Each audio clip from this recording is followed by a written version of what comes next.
Hello students, कैसे हैं आप सभी लोग। मेरा नाम है जयदीप आमेटा और आज हम बात करने वाले हैं ईएमआई के लास्ट छोटे से टॉपिक की, विच इज एलसी सर्किट्स। हमने दो कंपोनेंट्स अभी तक तीन कंपोनेंट्स इलेक्ट्रिकल सर्किट के पढ़ चुके हैं। कौन कौन से? सबसे पहले रेजिस्टेंस पढ़ा था, देन कैपेसिटर पढ़ा था और इस चैप्टर में हमने इंडक्टर पढ़ा था। हमने इनके कॉम्बिनेशन भी पढ़ लिए। आरसी सर्किट पढ़ लिया, देन एलआर सर्किट पढ़ लिया। अब हम बात करने वाले हैं इस कॉम्बिनेशन की, विच इज एलसी सर्किट। ठीक है। और जो हमारा अगला चैप्टर आएगा एसी, उसमें हम इन तीनों के बारे में बात करेंगे। उसमें ये तीनों कंपोनेंट्स एक साथ आएंगे एक सर्किट में। ठीक है। तो पूरा जो इलेक्ट्रोडायनामिक्स या इलेक्ट्रोमैग्नेटिज्म आप जिसको कहते हैं, उसमें तीन कंपोनेंट्स हैं जिसपे बेस्ड ये सारा टॉपिक रहता है। ठीक है। तो बात करते हैं एलसी सर्किट की। एलसी सर्किट मतलब बातों में समझ में आई गई कि एक सर्किट में एक इंडक्टर होगा और एक कैपेसिटर होगा। ऐसे सर्किट को बोलेंगे एलसी सर्किट। तो चलिए बनाते हैं। एक कैपेसिटर है और सामने एक इंडक्टर यहाँ पे लगा हुआ है। ऐसा एक सर्किट है। इनिशियली ये कैपेसिटर जो है वो चार्ज है plus Q not minus Q not से। ठीक है। और यहाँ ये एल लगा हुआ है, ऐसा ये है सी। अब क्योंकि कैपेसिटर पे चार्ज है इनिशियली, तो जब इसको आपने इंडक्टर से कनेक्ट किया, कैपेसिटर की एक टेंडेंसी है कि वो चार्ज फ्लो करेगा। जब चार्ज फ्लो करेगा तो सोचिए क्या होगा। जैसे यहाँ से चार्ज फ्लो होना शुरू हुआ, इस इंडक्टर में एक करंट प्रोड्यूस हुआ, या एक सर्किट में एक करंट फ्लो होना शुरू हुआ। उसकी वजह से वो करंट इस इंडक्टर से भी पास हुआ, ऐसा हम कह सकते हैं। ठीक है भैया। तो यहाँ से एक करंट आई फ्लो होना शुरू हुआ क्योंकि पॉजिटिव इस तरफ था। अब मान लीजिए इस पे किसी टाइम पे plus Q minus Q charge है और आई करंट इसमें फ्लो हो रहा है इन दिस डायरेक्शन। ठीक है भाई। पर हमें एक बात पता है कि जब इंडक्टर से करंट पास होता है तो इंडक्टर में मैग्नेटिक एनर्जी होती है। कितनी होती है? Half L I square. हमने लास्ट वीडियो में पढ़ी है ये बात। तो हाफ एल आई स्क्वायर अगर इसमें एनर्जी है, कैपेसिटर में इनिशियल एनर्जी थी Q square by two C, ये भी आप जानते ही हैं, Q naught square by two C. ठीक है। तो एनर्जी इन कैपेसिटर अगर लिखा जाए तो लिखा जाएगा Q naught square by two C. और इंडक्टर में एनर्जी कितनी है अभी यहाँ पे? इंडक्टर में तो जीरो है क्योंकि कोई करंट यहाँ पे अभी पास नहीं हो रहा था। Initial T equal to zero पे जब हम बात कर रहे हैं, आपने मान लीजिए की क्लोज की टी इक्वल टू जीरो पे, किसी टाइम टी पे यहाँ पे अब दोनों से करंट पास हो रहा है। तो अब अगर एनर्जी लिखी जाए अगर कैपेसिटर में, तो कितने लिखी जाएगी? क्यू स्क्वायर बाई टू सी। क्योंकि अब चार्ज यहाँ पे क्यू है, कुछ चार्ज फ्लो हो गया है जिसको करंट आपने बोला। और अगर इंडक्टर की एनर्जी बात की जाए तो इसमें एनर्जी होगी हाफ एल आई स्क्वायर। ठीक है भैया, यहाँ तक भी बात बढ़िया। अब जब करंट इससे पास हो रहा है तो कैपेसिटर का क्या हिसाब है? एक प्लेट पे पॉजिटिव चार्ज, एक प्लेट पे नेगेटिव चार्ज। करंट कब तक पास होगा या चार्ज कब तक ये लीक करता रहेगा? जब तक कि दोनों प्लेट्स पे चार्ज जीरो ना हो जाए। क्योंकि चार्ज यहाँ से पॉजिटिव चला, घूम फिर के आया और इस पे जाके मिल गया, इसने यहाँ के चार्ज को कम कर दिया। तो दोनों तरफ चार्ज न्यूट्रलाइज होते जाते हैं धीरे धीरे, और कब तक होते रहेंगे? जब तक कि दोनों प्लेट पे चार्ज जीरो ना हो जाए। तो ठीक है, अगर इधर चार्ज हो गए जीरो, तो क्या इस समय इंडक्टर से कोई करंट पास हो रहा होगा? यस, करंट पास होगा। और ये क्यों होगा? ये करंट क्यों पास हो रहा होगा इस टाइम पे अभी? क्योंकि भैया इस पूरे सर्किट में कहीं कोई रेजिस्टेंस नहीं है, मतलब कहीं कोई लॉसेस नहीं है। और जब कोई लॉस नहीं है तो एनर्जी कंजर्वेशन ये कहता है कि इस पूरे सिस्टम की जो एनर्जी है वो कंजर्व रहनी चाहिए। और कंजर्व कैसे रह सकती है? कि अगर कैपेसिटर में चार्ज नहीं है तो कैपेसिटर पे तो एनर्जी जीरो है, मतलब सारी की सारी एनर्जी अब इंडक्टर में होगी। तो यहाँ हुआ क्या, कैपेसिटर पे जो इलेक्ट्रोस्टैटिक एनर्जी थी, जो चार्ज की वजह से एनर्जी थी, वो धीरे धीरे कन्वर्ट हो गई मैग्नेटिक एनर्जी में in inductor. Electrostatic energy is converting to magnetic energy. ये बात आपको समझ में आई? ठीक है। अब इस टाइम पे इसमें करंट आई नॉट है जो कि मैक्सिमम करंट है, क्योंकि अब और चार्ज नहीं है कैपेसिटर पे, तो मैक्सिमम करंट आई नॉट हो गया। इस समय अगर एनर्जी बात करें तो कैपेसिटर पे तो एनर्जी है 0, इंडक्टर पे एनर्जी है इस time half L I not square. और क्या ये जो एनर्जी है ये पूरे सिस्टम के लिए कंजर्व है हर समय? यस। तो इनिशियल एनर्जी जब इसके पास Q naught square by 2c थी, ओनली कैपेसिटर चार्ज था, इंडक्टर में कोई करंट नहीं हो रहा था, और इस टाइम पे सिर्फ इंडक्टर चार्ज है, कैपेसिटर पे कोई चार्ज नहीं है, सॉरी इंडक्टर में करंट है, कैपेसिटर पे कोई चार्ज नहीं है, तो क्या मैं ऐसा लिख सकता हूँ बाय एनर्जी कंजर्वेशन दोनों एनर्जीज इक्वल होंगी? यस।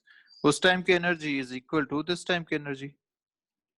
तो यहां से आपको आई नॉट मिलता है इज इक्वल टू, देखिए 2 से 2 cancel, Q naught square by L C, या इसको अगर अपन रूट भी ले लें तो आपका आंसर आ जाएगा Q naught by root L C. This will be I naught. Clear है? This is another important formula जो आपको ध्यान रखना है एलसी सर्किट के लिए। जो मैक्सिमम करंट पास होगा इंडक्टर से वो होगा Q naught by root L C. ठीक है, अब यहां तक अपने को बात समझ में आ गई कि इस इंडक्टर से एक मैक्सिमम करंट जा रहा है विच इज आई नॉट। ठीक है, पर अब क्या होगा? बिट कैपेसिटर पे चार्ज तो खत्म हो गए, क्या अब भी इसमें चार्ज फ्लो होता रहेगा या अब खत्म हो जाएगा, अब रुक जाएगा? सोचो। इंडक्टर अपने अंदर होने वाले चेंज को अपोज करता है, मतलब ये कोशिश करेगा कि ये चार्ज फ्लो होता रहे, ये इस चार्ज को या इस करंट को मेंटेन रखना चाहेगा, क्योंकि अपने अंदर फ्लक्स चेंज नहीं होने देना चाहेगा ये। तो ये चाहेगा कि जो आई नॉट करंट चल रहा है, जो आई करंट चल रहा है वो चलता रहे। पर अगर ऐसा है तो जैसे करंट यहाँ पे चलता रहेगा, क्या एक पॉजिटिव चार्ज इस करंट के साथ आके इस प्लेट पे स्टोर होता रहेगा? यस। तो अब क्या सिचुएशन बनेगी? अब सिचुएशन बनेगी कुछ ऐसी कि इस इंडक्टर में जो करंट चल रहा था उसकी वजह से लोअर प्लेट पे चार्ज स्टोर होना शुरू हुआ और सिचुएशन बनी ऐसी। ठीक है, करंट अभी भी इसमें चल रहा है, आई करंट को इस टाइम पे चल रहा होगा ऐसा। क्लियर? अब धीरे धीरे जैसे जैसे करंट पूरा खत्म होगा, जैसे जैसे यहाँ से करंट डिक्रीज होगा, सर्किट में करंट हो जाएगा 0, उस टाइम पे हम कह सकते हैं कि जो कैपेसिटर है वो फिर से चार्ज हो जाएगा मैक्सिमम।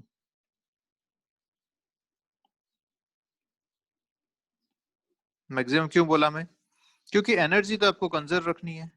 जब एनर्जी कंजर्व रखनी है तो अगर करंट 0 हो गया तो जो चार्ज है वो फिर से बिल्कुल फर्स्ट स्टेप पर आ जाना चाहिए, Q naught square by 2c is the total energy. तो वही एनर्जी अपने को फिर से यहाँ मिलनी चाहिए इस तरीके से। अब सोचिए क्या हो गया कि यहाँ पे करंट हो गया 0, अगर एनर्जी की बात की जाए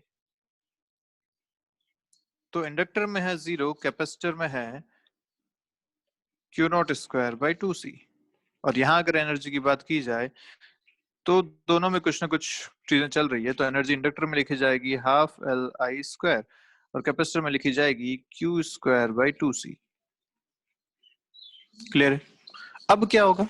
सर्किट में करंट तो हो गया 0, और ध्यान से देखो तो ये कैपेसिटर की जो प्लेट्स हैं ये भी उल्टी डायरेक्शन में अब चार्ज हो गई हैं। देखिए पहले डायग्राम क्या था, सॉरी पहले डायग्राम था ऐसा, ये कैपेसिटर ध्यान रखिए, अपर प्लेट जो थी वो पॉजिटिव चार्ज थी, लोअर प्लेट नेगेटिव चार्ज थी। अब क्या हो गया? अपर प्लेट नेगेटिव चार्ज हो गई और लोअर प्लेट पॉजिटिव चार्ज हो गई। क्या ये अपोजिट डायरेक्शन में चार्ज हो गए? यस। अब सोचो अब क्या होने वाला है? क्या फिर से वैसा ही प्रोसेस होगा कि अब इंडक्टर में करंट 0 है, कैपेसिटर फुली चार्ज है, क्या कैपेसिटर फिर से चार्ज फ्लो करना चाहेगा, अपने आप को न्यूट्रल करना चाहेगा? यस। जैसे ही चार्ज फ्लो होगा क्या इस बार करंट अपोजिट डायरेक्शन में फ्लो होगा? यस, क्योंकि इस बार पॉजिटिव नेगेटिव जो कैपेसिटर प्लेट्स हैं वो ऐसी हैं, यहाँ प्लस क्यू यहाँ माइनस क्यू, इस बार चार्ज फ्लो हो रहा है ऐसा, करंट इसमें जाएगा इस तरीके से,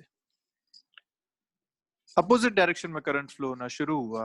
और फिर से वही बात, एनर्जी हम लिख सकते हैं दोनों की, इस बार दोनों में कुछ ना कुछ चल रहा है, एनर्जी हो जाएगी half L I square, capacitor में हो जाएगी, ये एनर्जी की बात हो रही है ना, कैपेसिटर में कितनी हो जाएगी क्यू स्क्वायर बाई 2c। फिर से वही करंट जब फ्लो हो रहा है, चार्ज धीरे धीरे धीरे धीरे पूरा जीरो हो जाएगा। जब चार्ज जीरो हो जाएगा तो करंट फिर से मैक्सिमम हो जाएगा, पर इस बार अपोजिट डायरेक्शन में आई नॉट फ्लो हो रहा है। यहाँ पे चार्ज हो गया जीरो। हम बोल सकते हैं फिर से एनर्जी जो है वो पूरी की पूरी एनर्जी अगेन इंडक्टर में आ चुकी है। कैपेसिटर पे एनर्जी कितनी है अब? जीरो। तो फिर से वही हुआ, देखिए यहाँ पे सारी एनर्जी अभी कैपेसिटर में थी, फिर से सारी एनर्जी इंडक्टर पे आ गई। तो ये जो ट्रांसफर ऑफ एनर्जी चल रहा है इलेक्ट्रोस्टैटिक एनर्जी से magnetic energy, then again magnetic energy से इलेक्ट्रोस्टैटिक एनर्जी, ऐसा ये जो ट्रांसफर है, इसीलिए इस पूरे सिचुएशन को नाम दिया गया ऑसिलेशन। ऑसिलेशन किसका हो रहा है यहाँ पे? Oscillation of energy. यहाँ तीन चार चीजें ऑसिलेट कर रही है, जैसे बताता हूँ आपको। एक तो एनर्जी ऑसिलेट कर रही है इलेक्ट्रिक फील्ड से मैग्नेटिक फील्ड के बीच में, फिर मैग्नेटिक फील्ड से इलेक्ट्रिक फील्ड के बीच में। एक तो ये बात, ठीक है। अच्छा, इसको कंप्लीट कर लेते हैं पहले। अभी अपन मैग्नेटिक फील्ड में एनर्जी अपन ने दे दी है। फिर से जब आई नॉट करंट इसमें चल रहा है, तो ये आई नॉट मेंटेन रहने के लिए फिर से इस डायरेक्शन में करंट फ्लो करना चाहेगा। जब इस डायरेक्शन में करंट फ्लो होगी तो क्या ये कैपेसिटर चार्ज होंगे? यस, ये कैपेसिटर फिर से चार्ज होना शुरू हो जाएगा। जब कैपेसिटर चार्ज होगा तो इस बार प्लस क्यू माइनस क्यू यहां बनेंगे, क्योंकि करंट इस डायरेक्शन में फ्लो हो रही है, ये है एल। और लास्ट सिचुएशन क्या आएगी कि कैपेसिटर फिर से पूरे चार्ज हो जाएंगे और फिर से करंट इस सिचुएशन में हो जाएगा जीरो। क्या ये आपका इनिशियल सिचुएशन आ गई वापस? क्या यही आपकी इनिशियल सिचुएशन थी? यस। और फिर से आगे यही प्रोसेस, यही साइकिल वापस चलती रहेगी। फिर से कैपेसिटर डिस्चार्ज होगा, इंडक्टर में मैग्नेटिक फील्ड में एनर्जी आएगी, फिर से वापस कैपेसिटर उल्टी डायरेक्शन में चार्ज होंगे, फिर से डिस्चार्ज होंगे। ये सारे सिचुएशन लगातार चलता रहेगा। तो ऑसिलेशन किसका हुआ यहाँ पे? एनर्जी का। सबसे पहली बात, जो सबसे पहले कैपेसिटर में थी वो मैग्नेटिक फील्ड में गई इंडक्टर में, फिर से कैपेसिटर में आई, फिर से मैग्नेटिक फील्ड में, फिर से कैपेसिटर में, फिर से मैग्नेटिक फील्ड में। ये लगातार एनर्जी का ऑसिलेशन यहाँ पे चल रहा है, इसलिए इसको नाम देते हैं एलसी ऑसिलेशंस। तो एलसी सर्किट्स को अब एलसी ऑसिलेशन भी कहते हैं, ये बात भी ध्यान रखिएगा। इसे एलसी ऑसिलेशंस भी कहा जाता है, ठीक। दूसरा, क्या यहाँ पे चार्ज का ऑसिलेशन भी हो रहा है? चार्ज का ऑसिलेशन इसलिए, पहले सारा का सारा पॉजिटिव चार्ज यहाँ पे था, धीरे धीरे सारा का सारा पॉजिटिव चार्ज इस पे आया। यहाँ पे हमने बात करी थी कि अपोजिट डायरेक्शन में चार्ज हो गया था, सारा पॉजिटिव चार्ज इस पे आ गया था। फिर से क्या सारा पॉजिटिव चार्ज अपर प्लेट पे आ गया? यस। तो चार्ज का भी ऑसिलेशन हो रहा है बिटवीन द प्लेट्स।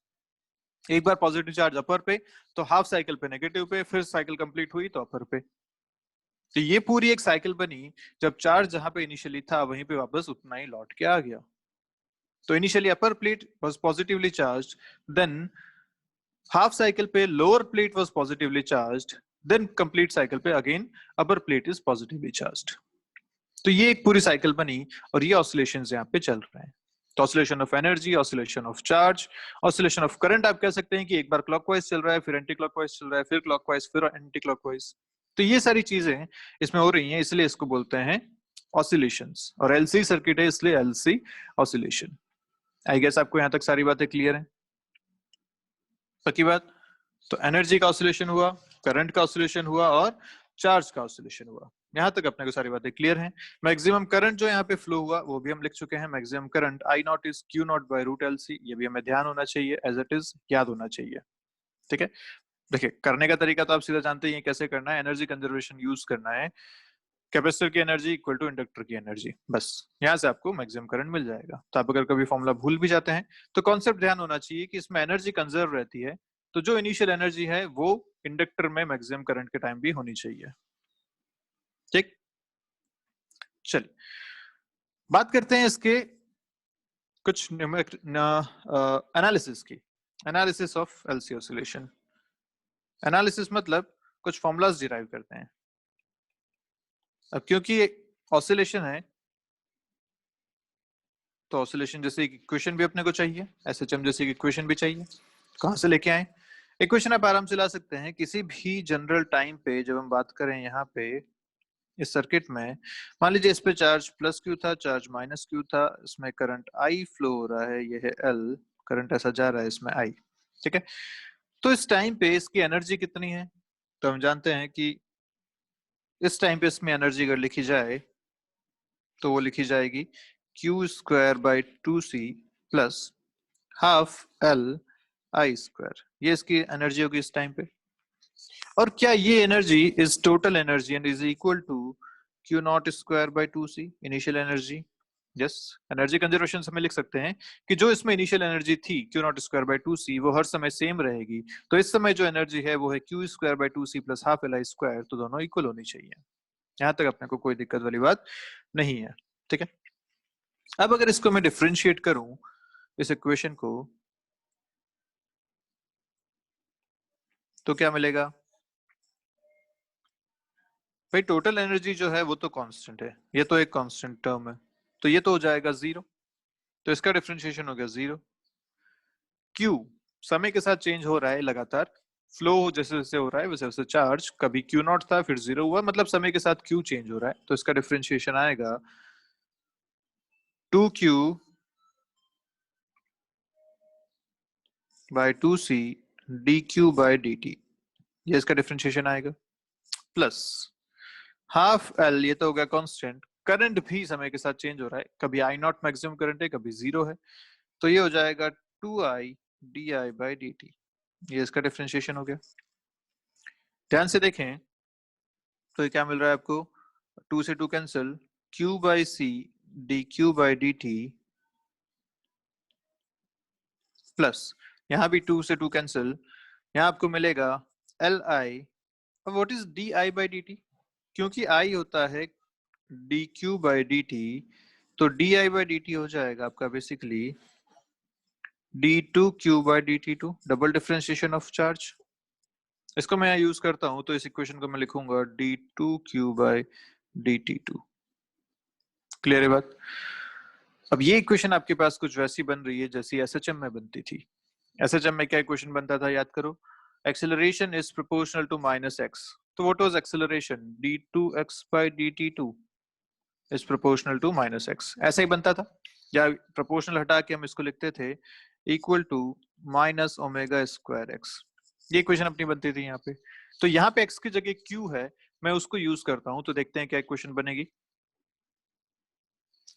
ये हो जाएगा आपका d2Q/dt2 is equal to minus of Q/CLI into dQ/dt। क्या ऐसी एक इक्वेशन आपके पास बन रही है? अच्छा, आई तो यहां से हट गया, आई को अपन ने लिख लिया dQ/dt, this I is nothing but dQ/dt, तो देखिए ये आई से ये dQ/dt पूरा कैंसिल हो जाएगा, ठीक है। तो आपके पास जो बचेगा वो इक्वेशन क्या बच रही है, देखिए इसको मैं यहीं पे कैंसिल कर देता हूँ, वो ज्यादा अच्छा रहेगा। हाँ, तो dQ/dt एंड आई ये दोनों हो गए आपस में कैंसिल, ठीक। तो अब आपके पास बचा इधर, इस क्वेश्चन को फिर से थोड़ा सही से लिख लेते हैं, ये आपके पास बचेगा -1/LC इंटू क्यू, ये आपके पास बचा। अब Q यहाँ पे रिप्रेजेंट कर रहा है x को, और d2Q/dt2 d2x/dt2 को एसएचएम की इक्वेशन में। तो जो ओमेगा स्क्वायर है वो अपने को यहाँ से समझ में आ रहा है कि वो है 1/LC, है ना। किससे कंपेयर किया, बाय एसएचएम इक्वेशन, और ऑसिलेशन है, एसएचएम इक्वेशन यहाँ पे यूज की जा सकती है, कोई खास बात उसमें नहीं है। तो ओमेगा स्क्वायर आपको मिला 1/LC, ओमेगा मिल गया 1/√LC। यहाँ से आपको जो चीजें निकालनी है आप आराम से कैलकुलेट कर सकते हैं। जैसे अगर फ्रीक्वेंसी ऑफ ऑसिलेशन निकालना है तो वो होता है F इक्वल टू ω/2π, तो ये हो जाएगा 1/2π√LC। या फिर अगर टाइम पीरियड निकालना था तो टाइम पीरियड ऑफ ऑसिलेशन भी आप निकाल सकते हैं यहाँ से आराम से, ω/2π/ω या 1/f भी आप लिख सकते हैं इसे, तो हो जाएगा 2π/√LC। 2π/ω है तो 2π√LC, ये आपको मिल जाएगा ऐसा, ठीक है। तो टाइम पीरियड हो गया, फ्रीक्वेंसी हो गई, सारी इक्वेशन आप यहाँ से आराम से कैलकुलेट कर सकते हैं एक बार अगर आपको ओमेगा यहाँ पे मिल गया तो, ठीक है। अच्छा, इसी में हमें पता है कि एसएचएम की इक्वेशन को जो लिखा जाता है वो कैसे लिखते हैं, एसएचएम इक्वेशन अगर देखें तो अगर ये ऐसा एसएचएम हो रहा है, ये इसके एम्पलीट्यूड्स हैं प्लस ए से माइनस ए तक का, अगर एम्पलीट्यूड की बात करें माइनस ए से प्लस ए अगर एम्पलीट्यूड है, तो एक्स की इक्वेशन लिखी जाती थी A sine omega T plus alpha, और यहाँ इसको डिफ्रेंशिएट करते थे तो वेलोसिटी मिलती थी अपने को A omega cos omega T plus alpha, ऐसा मिलता था आपको। तो यहाँ पे एक्स अपना क्या चल रहा है, क्यू चल रहा है, तो मैं क्यू की इक्वेशन यहाँ पे लिख सकता हूँ Q equal to Q naught sine omega T plus alpha, this is the equation for the charge. बिल्कुल सही इक्वेशन, आप इसको यूज कर सकते हैं इसी तरीके से। और अगर इसको मैं डिफ्रेंशिएट करूं तो मुझे मिलेगा current D Q by D T, वो हो जाएगा आपका Q naught omega cos omega T plus alpha, और ये क्यू नॉट ओमेगा को आप आई नॉट भी लिख सकते हैं, I naught cos omega T plus alpha. तो देखिए ये क्वेश्चन आपको फिर से वही मिल रही है, अपन ने जहां आई नॉट लिखा था यहाँ पे आई नॉट को आपने किसके बराबर किया, क्यू नॉट ओमेगा के, and what is omega, 1/√LC, Q naught by root L C. आपने जब एनर्जी इक्वेशन को लिखा था तब भी आपने यही इक्वेशन लिखी थी आई नॉट की, Q naught by root L C. तो सारी बातें घूम फिर के कन्वर्ज हो रही हैं, वहीं पे आ रही हैं। I naught Q naught by root L C हमें यहाँ से भी दिख रहा है। तो ये इक्वेशंस भी आप यूज कर सकते हैं for the charge and current in LC oscillations, ठीक है। और क्योंकि अपने को पता है कि भाई एसएचएम में हम वेलोसिटी को लिख सकते थे ओमेगा रूट ओवर ए स्क्वायर माइनस एक्स स्क्वायर। ए क्या होता था, ये एम्पलीट्यूड, तो एम्पलीट्यूड यहाँ पे अगर चार्ज के टर्म में लिखें तो क्यू नॉट की बात हो रही है, तो मैं यहाँ पे आई को भी लिख सकता हूँ ऐसा omega root over Q naught square minus Q square. तो किसी भी टाइम पे अगर मुझे करंट चाहिए, मुझे उस टाइम का चार्ज पता है और मैक्सिमम चार्ज पता है, ओमेगा में कैलकुलेट कर सकता हूँ 1/√LC से, तो मैं करंट लिख सकता हूँ उस टाइम पे। तो ये पूरी इक्वेशन को आपने एसएचएम की टर्म पे ही या सिमिलर टू एसएचएम ही इसको आपने डिराइव किया है। याद रखना बहुत आसान है, जस्ट आपको ये याद रखना है कि एसएचएम में जो एक्स था वो यहाँ पे क्यू है, एसएचएम में जो ए था वो यहाँ पे क्यू नॉट है, वहां पे जो वेलोसिटी थी वो यहाँ पे आई हो जाएगा। बस ये तीन चीजें अगर आपको पता है तो आप सारी चीजें एज इट इज यहाँ पे भी लिख सकते हैं, ठीक है। चलिए, तो यहाँ तक काफी सारी चीजें अपने एलसी ऑसिलेशन के बारे में पढ़ ली। कुछ क्वेश्चंस इस पे बेस्ड करते हैं। पहला क्वेश्चन आपसे पूछा गया, एक सर्किट आपको दे रखा है इस तरीके से जिसमें दो इंडक्टर्स सीरीज में है, उससे पैरेलल में दो कैपेसिटर्स आपको गिवन है इस तरीके से, और दो स्विच भी यहाँ पे दे रखे हैं,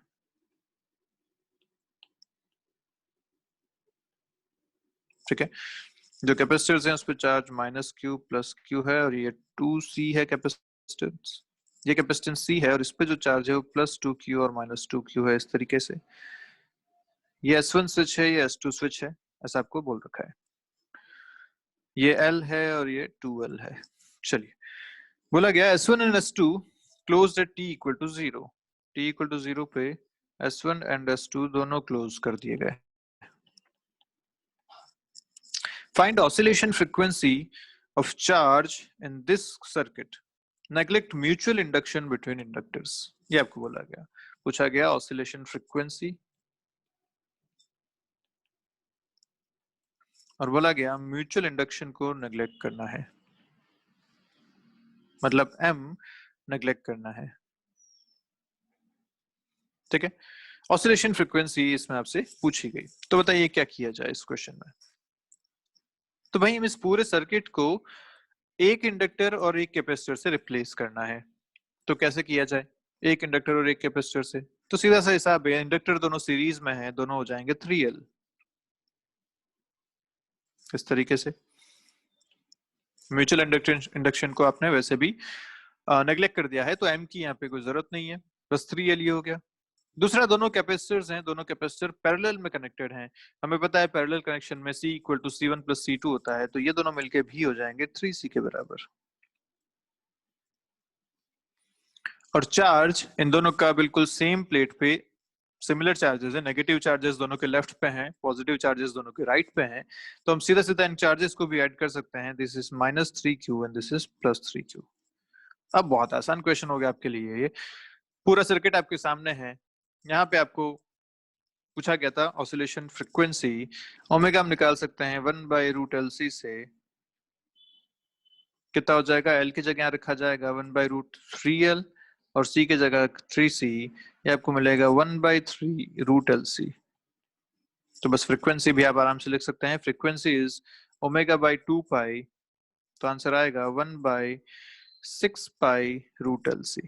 ठीक है, ये आपका फाइनल आंसर यहाँ से आ जाएगा। आसान सा क्वेश्चन है, बस आपको इंडक्टर्स और कैपेसिटर्स को सीरीज और पैरेलल में ऐड करना आना चाहिए। अगर आता है तो ये क्वेश्चन आप आराम से कर सकते हैं। ठीक है बात? चलिए नेक्स्ट क्वेश्चन देखते हैं। क्वेश्चन आपसे पूछा गया, एक सर्किट आपको दे रखा है यहाँ पे जिसमें एक इंडक्टर आपको दे रखा है 0.2 हेनरी का, एक कैपेसिटर यहाँ पे दे रखा है जिसपे चार्ज आपको गिवन है, और एक स्विच भी दे रखा है आपको यहाँ पे। चार्ज इस पे गिवन है +Q0 और -Q0, इस तरीके से स्विच यहाँ पे गिवन है। बोला गया कि find the first instant when energy stored in inductor becomes 1/3 that of capacitor. t = 0 पे स्विच क्लोज किया। पूछा गया फर्स्ट इंस्टेंट मतलब वो टाइम बताइए पहली बार when energy stored in inductor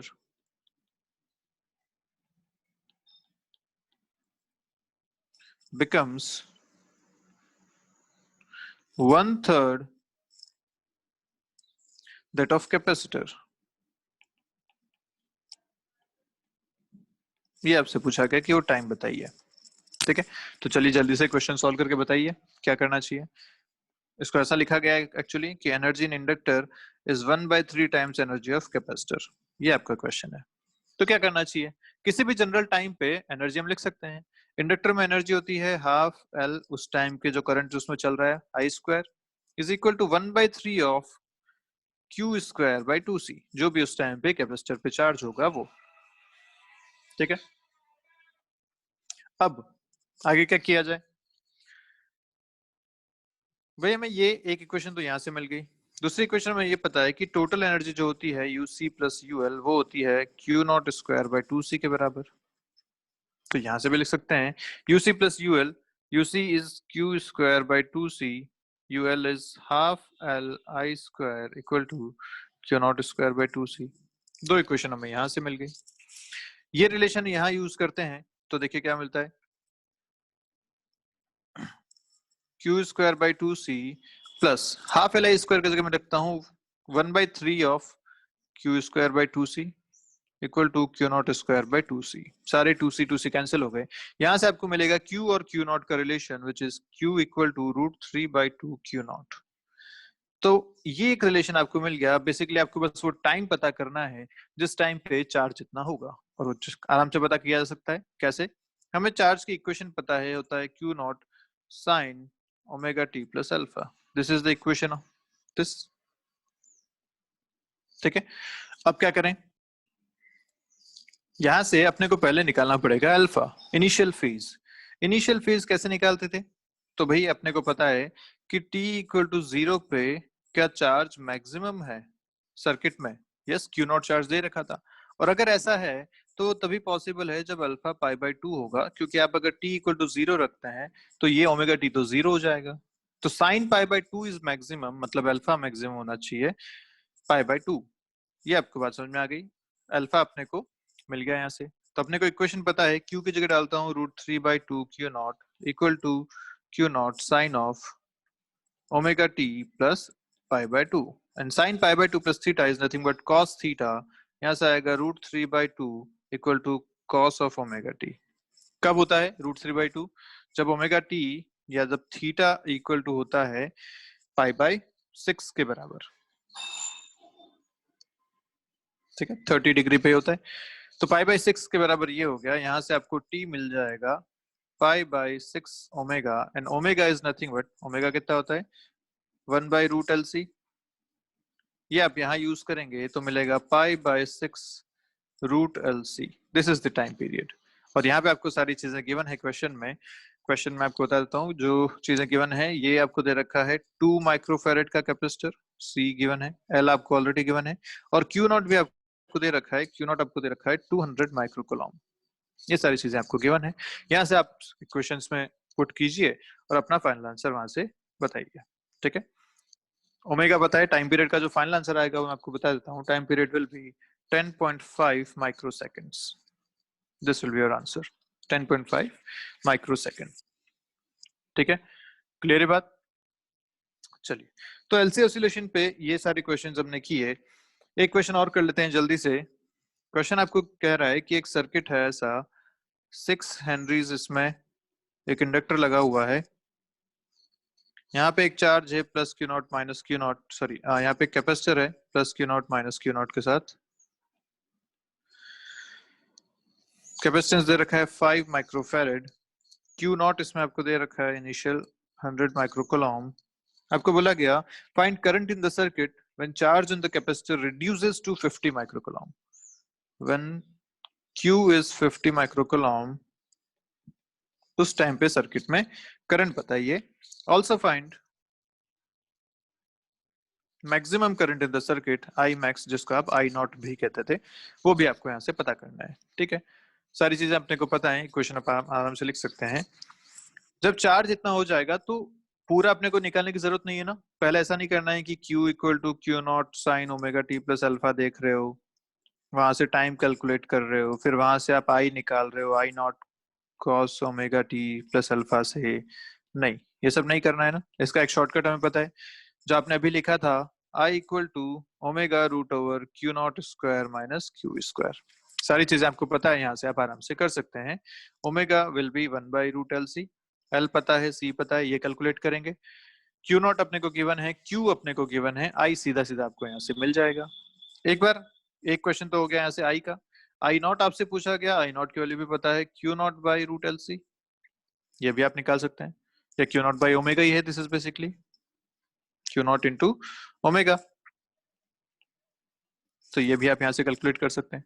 omega पता है, Q0 पता है, आई नॉट भी आपको मिल जाएगा। तो सारे आप सॉल्व करेंगे ये सभी चीजों को। मैं आपको फाइनल आंसर बता देता हूँ। जो आई का आंसर आ रहा है वो आ रहा है 0.5 एम्पियर, आई इज 0.5 एम्पियर, और आई नॉट का जो आंसर आ रहा है वो आ रहा है 1/√3 एम्पियर। ठीक है, ये दो आपके आंसर हैं। इक्वेशंस बहुत आसान सी हैं, आप इसमें वैल्यूज रखेंगे और खुद से एक बार सॉल्व करके इनको देखेंगे। ठीक है, तो चलिए आज का लेक्चर यहीं खत्म करते हैं। इसी के साथ अपना ईएमआई वाला टॉपिक भी खत्म होता है। मिलेंगे नेक्स्ट चैप्टर में विद अल्टरनेटिंग करंट। तब बात करेंगे कि इन तीनों कंपोनेंट्स को, आर, सी और एल, इन तीनों को अगर अपन एक साथ एक सर्किट में लेते हैं तो कैसे उनको डील करना है। चलिए, तब तक के लिए बाय बाय आप सभी लोगों को। पढ़ते रहिए, कोई डाउट है तो पूछिएगा।